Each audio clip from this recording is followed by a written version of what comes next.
Hello, hello. Hi, gang. Do you have weekend plans? Looking for something to do this weekend? How about the Parks Casino in Shippensburg? Shippensburg Parks Casino. They're celebrating their second anniversary. I can remember being here and talking about Parks opening a casino in Shippensburg, Pennsylvania. It's just amazing how time flies. And something exciting going on there tonight. Every Friday night is comedy night. When was the last time you saw a ventriloquist? Yeah, me too. I mean, it's been a long time. Charlie McCarthy? Who was Charlie McCarthy? Maybe somebody I went to the Doyle Elementary School with. Okay, forget that reference. No, I think there was a famous ventriloquist back in the day named Charlie McCarthy.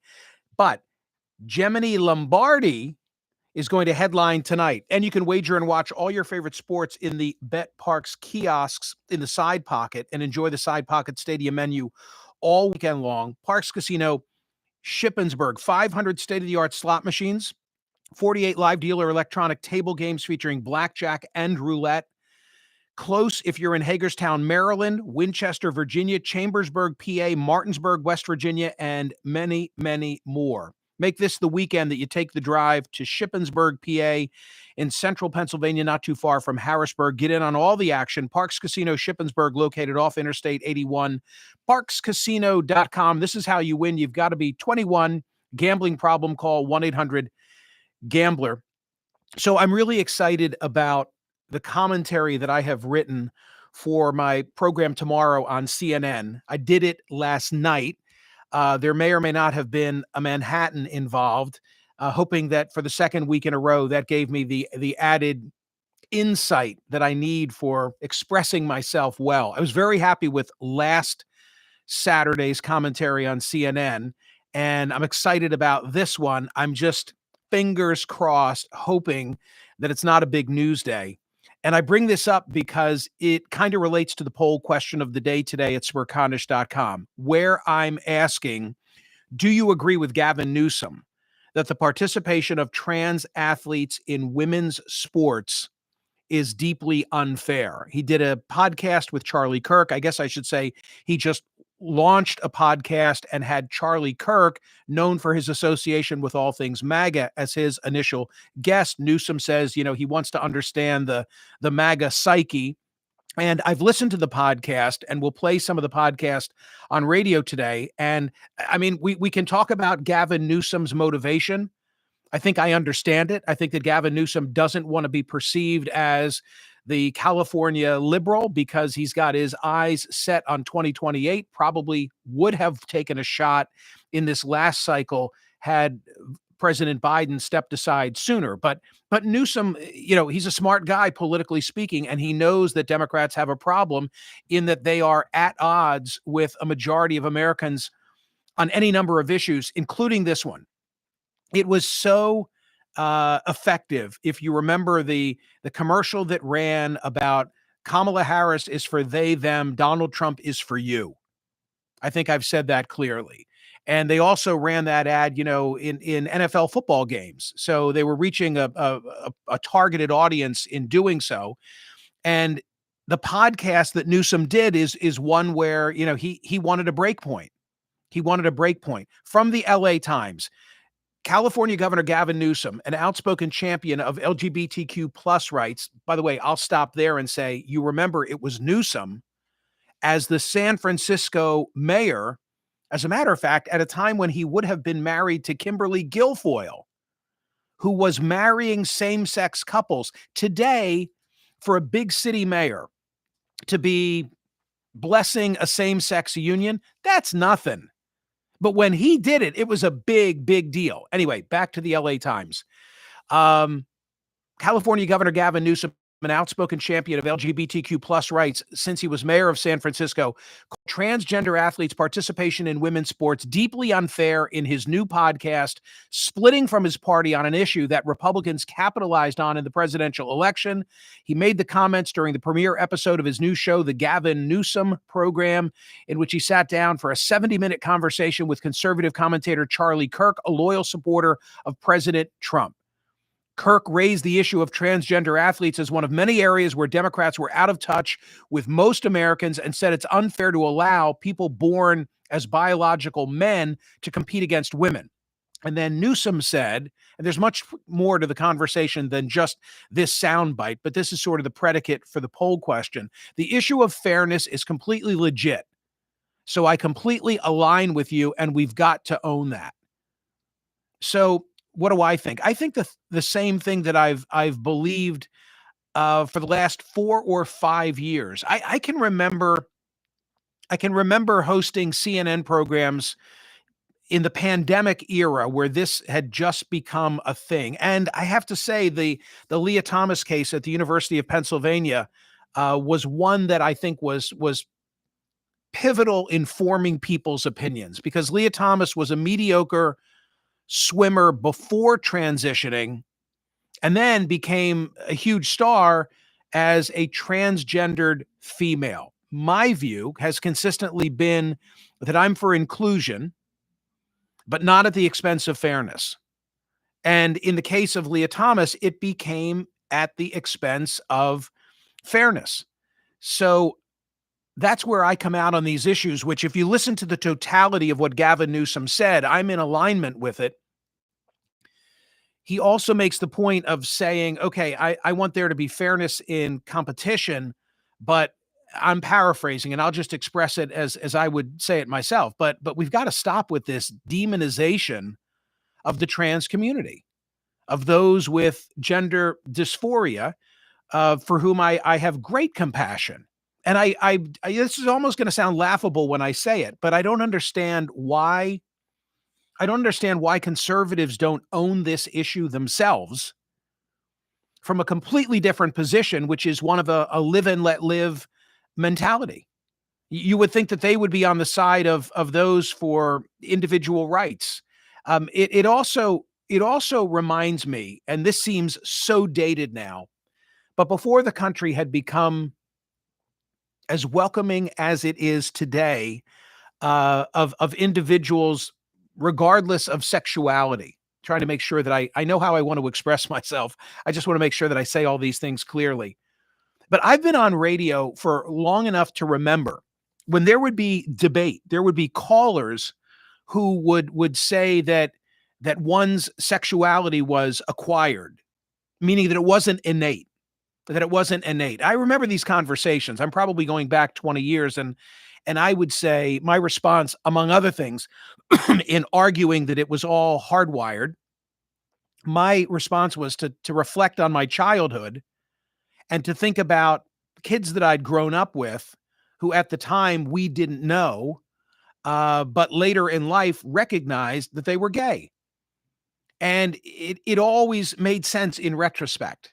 It made sense in retrospect. But I remember that the arguments then, not about gender dysphoria, but about sexuality, I remember that people would try and argue that it was acquired.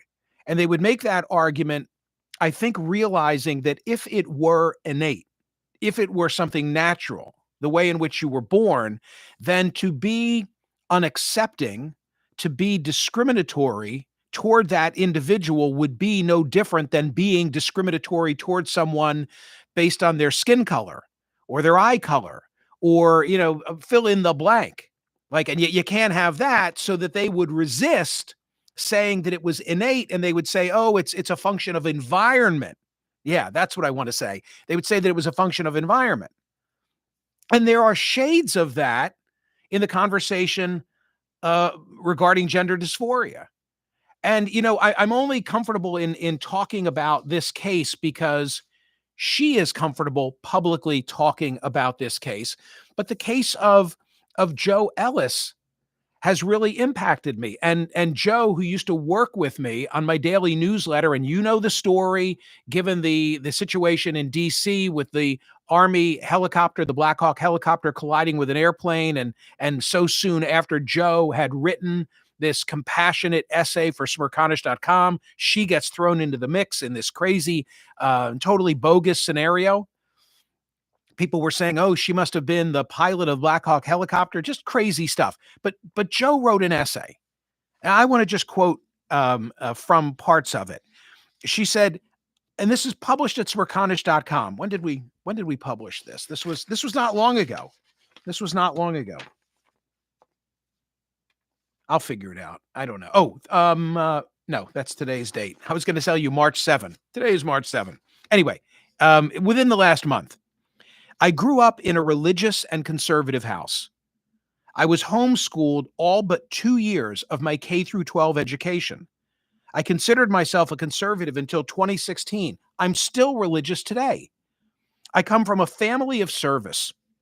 My cousin is retired Admiral James O. Ellis Jr., former commander of the United States Strategic Command, who is now a fellow at the Hoover Institution.